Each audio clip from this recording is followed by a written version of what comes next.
De retour sur BFM d'ici, on va commencer ce top sortie par un petit J'ai testé. On va tester la luge 4 saisons ici à Vars. Alors, Eric, alors je vais m'installer déjà. Alors on va essayer de ne pas se casser la figure. Hop là. Alors Eric, expliquez-moi comment ça marche. Alors c'est très simple, déjà à la montée vous n'avez absolument rien à faire, c'est le câble qui va vous emmener au sommet. Une fois que vous y êtes, vous n'avez qu'à pousser les manettes pour libérer le frein. Donc toute la descente se fait à fond si vous le souhaitez, c'est conçu pour.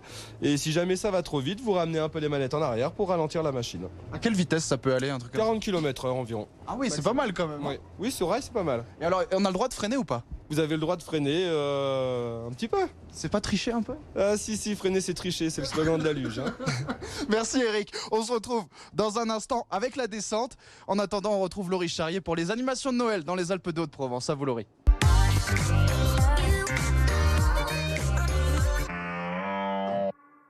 Pour commencer ce top sortie, on vous emmène sur le marché de Noël à Sisteron. Nous sommes avec Jean-François Lecomte. Vous êtes le président du comité de jumelage entre Sisteron et Herbolzheim, qui se trouve en Allemagne, près de Fribourg. Et alors, si vous êtes ici, vous avez une importance toute particulière parce qu'il y a 20 ans maintenant, c'est le comité de jumelage, ça qui permettait à Sisteron d'avoir son marché de Noël. Oui, c'est ça. C'est-à-dire qu'à l'hiver 2000, on a proposé au maire de Sisteron de fonder le marché de Noël sur Sisteron qui existait déjà dans la région. Et donc nous avons pendant 11 ans mené de manière indépendante le marché de Noël. Et puis il y a une dizaine d'années, c'est l'APAX, l'association des commerçants de Sisteron, qui a pris le relais.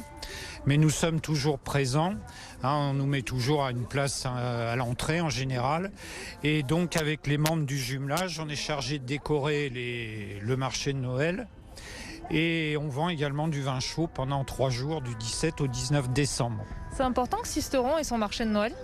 Alors pour nous, c'était une manière, comme on représente les liens entre la Provence et l'Allemagne, de marquer un peu le côté, puisque les marchés de Noël sont surtout en Alsace et en Allemagne, donc un petit peu renforcer les liens. Et puis c'est un pouvoir d'attraction et d'animation important pour la ville. On a constaté au fil des ans qu'il y avait des exposants qui étaient fidèles. Et puis il y a beaucoup d'animations pour les enfants et les plus vieux. Donc c'est important. Et alors, justement, à travers ce marché de Noël, vous en avez un petit peu parlé, il y a toute une ambiance quand on est en Allemagne sur les marchés de Noël. Est-ce qu'à Sisteron, on arrive justement à recréer cette féerie, j'ai envie de dire, alors qu'on est en pleine Provence? Alors c'est vrai qu'il faut un petit peu s'adapter, puisqu'en Allemagne, puisqu'on participe quand il a lieu au marché de Noël à Herbolzheim également, il y a plus de stands alimentaires qu'ici. Ici, il y a un peu plus de stands d'artisans, de produits locaux. Donc il faut un peu s'adapter à une région où c'est pas vraiment dans la tradition. Mais disons que la féerie de Noël joue aussi ici et c'est une manière de la renforcer, surtout dans des périodes qui sont actuellement un petit peu compliquées, on va dire. Chaque marché de Noël a son charme. Merci beaucoup. Merci. Et nous, on va continuer ce top sortie en prenant la direction d'un autre marché de Noël. Regardez. Chose promise, chose due, nous sommes désormais à Oraison où se prépare également le marché de Noël. Alors nous sommes avec Sandrine Borghini, vous êtes responsable des festivités sur la commune. Alors dites-nous, ce marché de Noël, donc ça va se passer justement ici, on est sur la place du lieutenant-colonel Gustave Frume et du coup ça va se passer pendant 2 jours. Alors c'est une grosse organisation, c'est un gros marché? Oui, le marché sera organisé par le comité des fêtes. Il y a une 60aine d'exposants.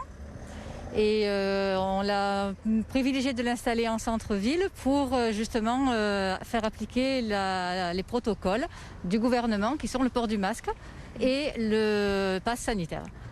60 exposants, c'est quand même beaucoup, non? Oui, c'est beaucoup plus que les autres années.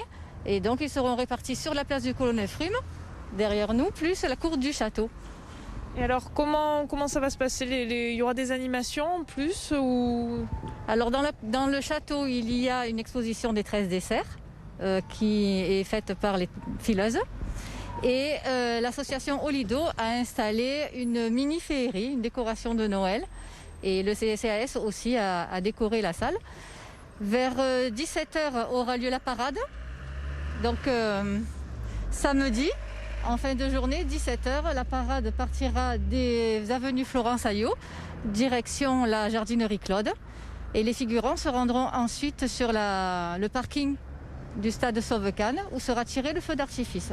Donc ça reste quand même tout dans un secteur assez proche, hein, donc, parce que pour ceux qui ne savent pas, donc le château et l'exposition, donc c'est de ce côté-là, juste vraiment derrière la place. Et alors juste pour revenir sur l'exposition, c'est quelque chose du coup que à laquelle les Oraisonnais sont habitués quand même. Oui, les Oraisonnais ont l'habitude de venir depuis presque une vingtaine d'années environ sur la féerie de Noël qu'a organisée l'association Olido. Mais pour raison de Covid et diverses, il n'a pas été possible d'avoir les figures, les automates d'habitude. Donc il y a quand même quelque chose en plus réduit.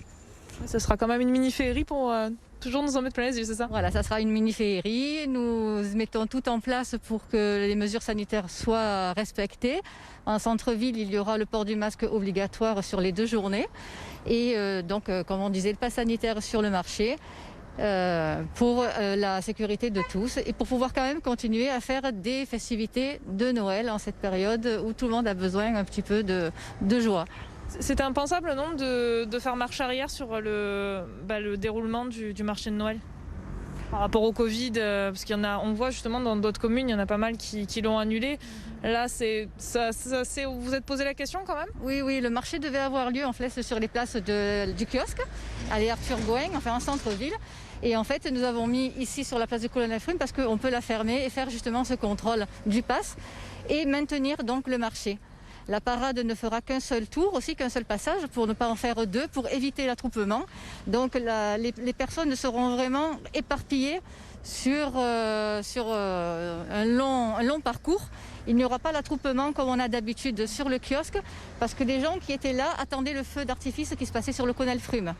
Donc cette année, le feu étant déplacé à Sauve-Cannes, ça permet vraiment une circulation de la population, pas d'assemblement, pas d'attroupement, voilà, un maximum de respect pour toutes ces mesures sanitaires qu'il faut que nous prenions. Et c'est quand même un plus, non, pour une commune d'avoir son marché de Noël? Ah oui, c'est très important et ça fait vivre le village, les commerces, les associations, parce que les associations sont aussi sur le marché, mais elles sont aussi sur la parade. Donc ça permet au village de continuer à vivre malgré les temps difficiles, oui. Donc ça se déroulera bien samedi et dimanche, c'est ça? Samedi et dimanche le marché et la parade et le feu samedi uniquement. Merci beaucoup. Merci à vous. Voilà, vous avez donc retenu les dates. Pour Oraison, c'est donc tout ce week-end. Pour Sisteron, c'est à partir de ce vendredi et jusqu'à mercredi. Et je vous propose de continuer ce top sortie avec l'agenda.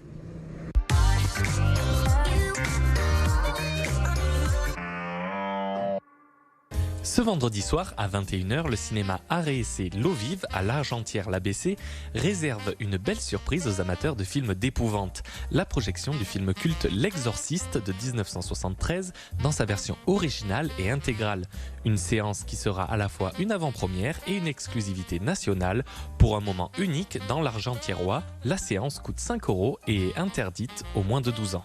À Fort-Calquier, du samedi au dimanche, dans un lieu dédié aux contes, c'est une conteuse centonnière qui met en scène son petit monde où Santon traditionnel et création originale racontent bien des histoires.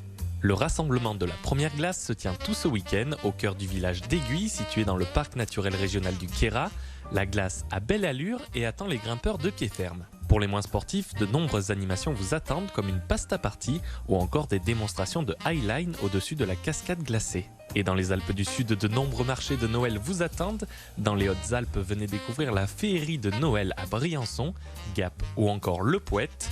Et en Haute-Provence, les marchés de Noël de Gréoux, Céreste et Manosque vous accueillent dans la joie des fêtes de fin d'année. Plein d'autres surprises vous attendent dans tous les marchés de Noël des Alpes du Sud. Oh, toujours ici, sur BFM d'ici, merci Laurie. Alors vous voyez, vous avez le choix. Hein. Vous avez les marchés de Noël, vous avez aussi les sensations. On va se retrouver dans un instant. On va faire le point d'abord sur tout ce qui s'est passé cette semaine, tout ce qui a marqué l'actualité dans les Alpes du Sud. Et on se retrouve juste après, toujours à Vars.